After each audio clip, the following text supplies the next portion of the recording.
Hello, Penny Peirce. Hello.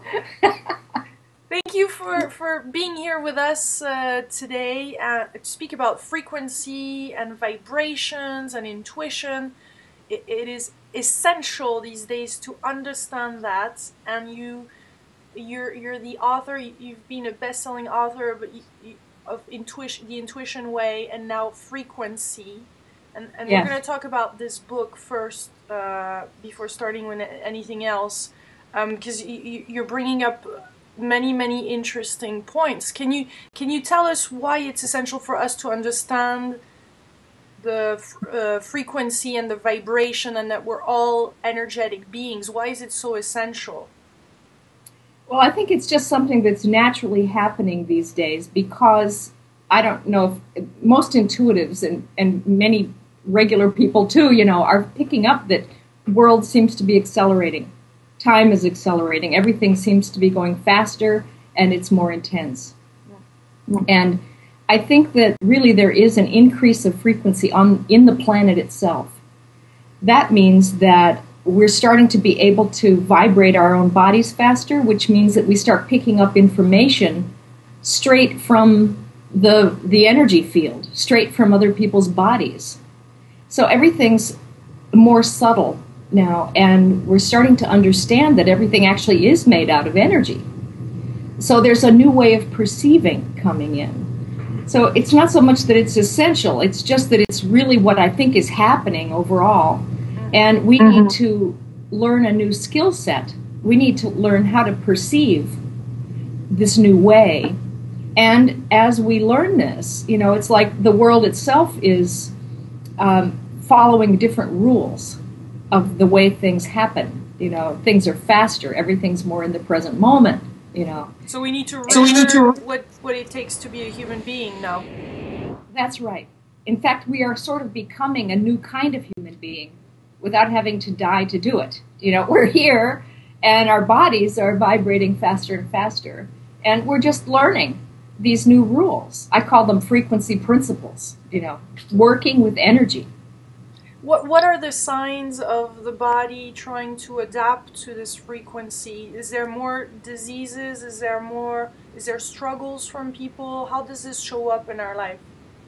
Well, the first thing is that it affects you physically in some ways. For instance, people get hot, they get fevers, or they feel very electrical and buzzy and have trouble sleeping. I think a lot of the insomnia we have is partly from this, is that the body is actually trying to adjust itself to a higher level of vibration. And during the day, when your mind is in control, it's very hard for the body to make that shift. So it often happens as soon as we go to sleep or, let go of controlling our reality, then the body tries to adapt. So it can be infections. It can be all kinds of things that are like irritation type things in the body itself.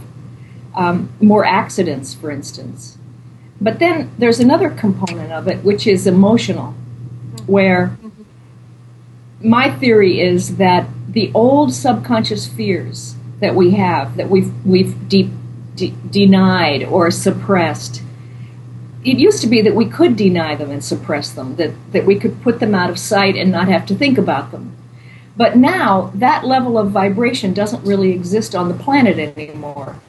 It's like there is no low, slow vibration anymore. The subconscious mind is basically opening, like Pandora's box. And all of that stuff is flooding up into the conscious mind, so that our own past fears and blockages are starting to come back up for us.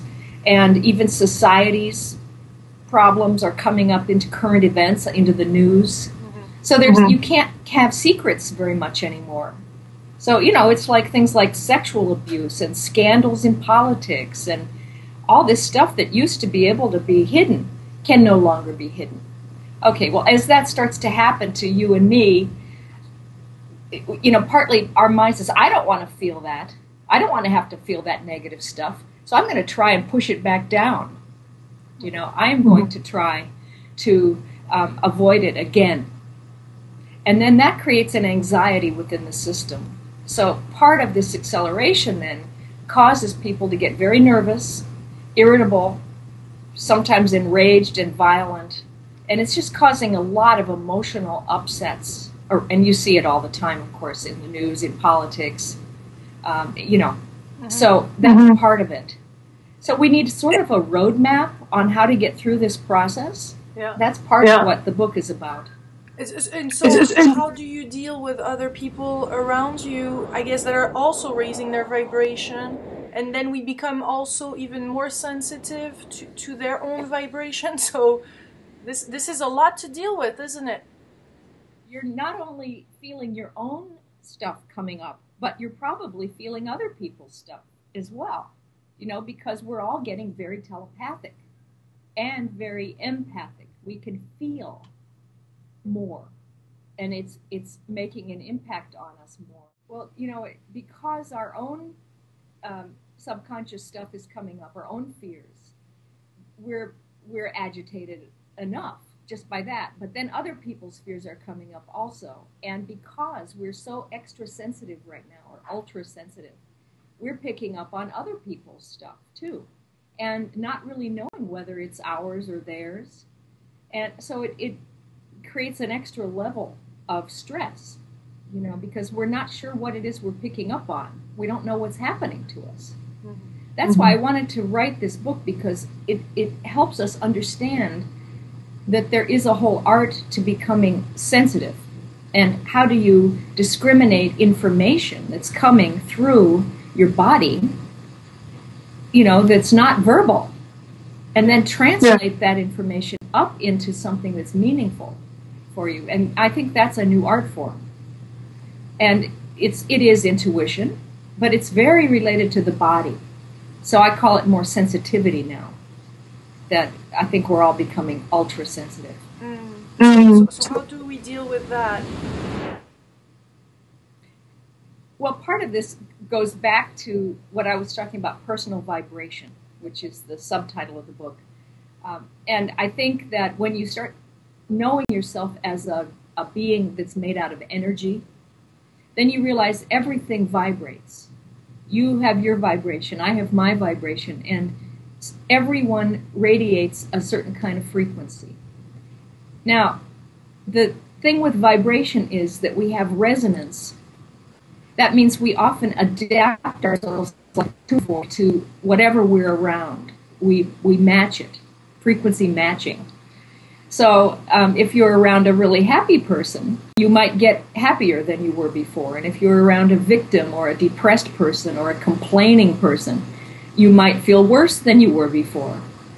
All because we don't really realize that we're modulating ourselves so much in society, even from the news, So we have to learn that, first of all, the personal vibration fluctuates. And we're sort of used to thinking that, well, we can't do anything about that. But the other half of this story is that we have what I call a home frequency, which is that core vibration of who we are inside. Same thing we were when we were babies and had all this light coming out of our eyes, and it has never gone away. That home frequency is basically the soul in you, coming through you. And it's always there, and you can go back to it. And you can find it by, remembering times when you felt really good about yourself, or when you played with a puppy, or, did anything that made you feel enthusiastic or cheerful or patient, or, any of the good stuff. And if you remember those states, it's almost like you reintroduce that feeling state back into your body's memory. And you can return to it and get centered in that quite easily once you know that it's always there, and that you have both the external personal vibration that you might be matching with people who are angry while they're driving down the road, or you can go back inside yourself and just feel good. We have free will.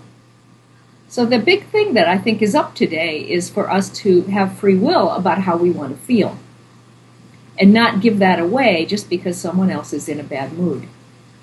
So sometimes I call it your preferred state. You know, there's a way we all like to feel. And why not feel that way? You know, why give your authority away to something in the outside world to tell you you can't be happy? You know, and of course, all of life is not happy, but we can be real, you know, by being with whatever we're in the moment. You know, so I think that the way we handle stress is by remembering we have choice, and this I think of it like we're tuning forks, and we hit our own tuning fork and put our tone out into the world, you know, and go back to ourselves. This takes already a conscious human being to notice even the state where he or she is in. So what are those frequency principles that you're referring to?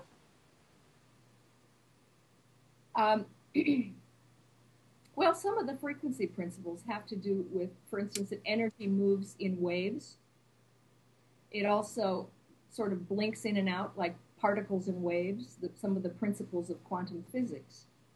So that, for instance, when solving problems, a lot of times I think that we define something as a problem because we've stopped the flow of a wave at a certain point and started looking at it and made it into something negative. When really, if we would just stay in the flow of the wave, it would take us to the next thing we need to know, and the problem would be solved immediately. It would never be a problem in the first place. You know, it would just evolve. And we don't trust that flow enough. You know, we hear everybody talking about flow today, but basically it is, it has a wisdom. The flow of energy itself, it is conscious, you know. So when you stop energy flow, you create fear. And that's one of the principles. And one of the ways you can stop the flow is by projecting with your mind.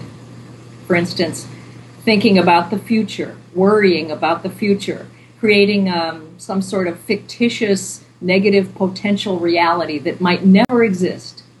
But then you leave yourself from the present moment and go into another time period or another reality, and you can't feel your body. And in that moment, you lose touch with your soul and with the guidance of the home frequency.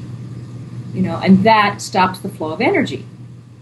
So would you say that we are also, though, co-creating at the same time, though? Because you seem to talk about destiny, that we have this destiny, but then thoughts come in and then we interrupt that flow? If you stay in the present moment with your attention, with your awareness, it's as though all of the overlays of the mind and all the clutter of the mind dissolves. It's just not there. It only reappears when the mind starts projecting out again into the past or the future or another reality or somebody else's world or someone else's body. And then you can't feel that purity of the moment. And the soul and that wise guidance is right there in the body, in the moment. So the minute you leave that, you break the connection. And the minute you recenter, it's there again. So there's a kind of habit we need, and that is to be mindful, literally meaning bring your attention inside your body, be in the present moment, and drop your mind into your heart and merge all your awareness, right, from your body, your emotions, your mind, your spirit, all into one place, the moment. And then you have appropriate information, you have appropriate urges of things that you want to do, and those things come from the soul then, from the home frequency. And if you keep doing that, you will create a frequency around yourself that's very high and clean and clear and relaxed, where then your destiny will start to occur. You see, but if you stop the flow and worry about it, it just stalls you, that's all. It's not so bad, but it just stalls the progress. And it creates pain and suffering. And so from finding that personal vibration, we can, there's magical results that you're saying that you attract and that happens around you all the time. Yes, it has to do with saturating first your body, your emotions, and your mind with your home frequency. In other words, you're letting your soul come all the way through and take over and live as you, as the personality. Then what happens is that your aura or the space around you or the field of energy that you live in becomes that frequency. And then anything that comes up in your reality, it actually materializes out of that field. It's not that you even attract it. It arises out of that field of energy, and therefore it is of the same vibration as that energy. So you would start to have different kinds of friends, ones that meet you more at where you live and who are similar to you at that level, or new kind of work, or all kinds of things will happen more easily and more gracefully for you. No struggle. A lot of things will change. Plus the fact, if you live in the present moment, things become much more instantaneous. So therefore, if you decide that you'd like to materialize a new computer or something, you can just put your attention on it and keep putting your attention on it until it kind of drops down through your brain, becomes real to the body in the old reptile brain, and lo and behold, a new computer starts materializing here for you. You have it. Or if you want to heal, I think healing and therapy is almost going to be outmoded because a lot of change can happen in the present moment almost overnight. Miraculous healings, and you don't have to go through 10 years of talk therapy anymore to get clear of your old blockages. It's going to be amazing. So that's why this book is even more so important, because of this change in frequency again. And we need to learn how to face this, because obviously it comes with two folds. There's this greatness in front of us, and happening, and that we're downloading, and it is happening every day in our life. But then we need to have the tools. It's essential, because otherwise we get destabilized. I mean, but we have a choice. That's what you're saying.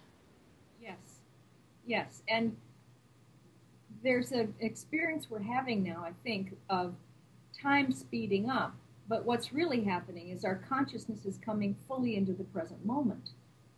And that's why, it seems so fast, because things are becoming instantaneous.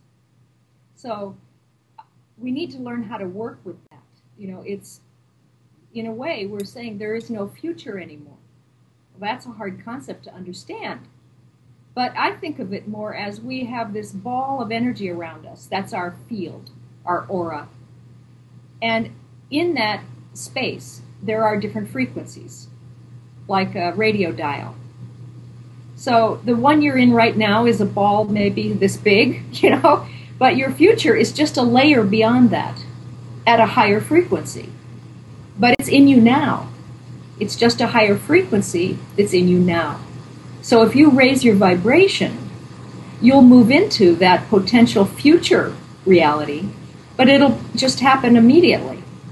Not a long linear process, like we used to think the future would take so long to get there. No, just raise your vibration and you'll be right there. Thank you very much, Penney Peirce. I will be interviewing you now on another video, actually, on intuition, the intuition way, because you're also the author of the Intuition Way. Thank you very much.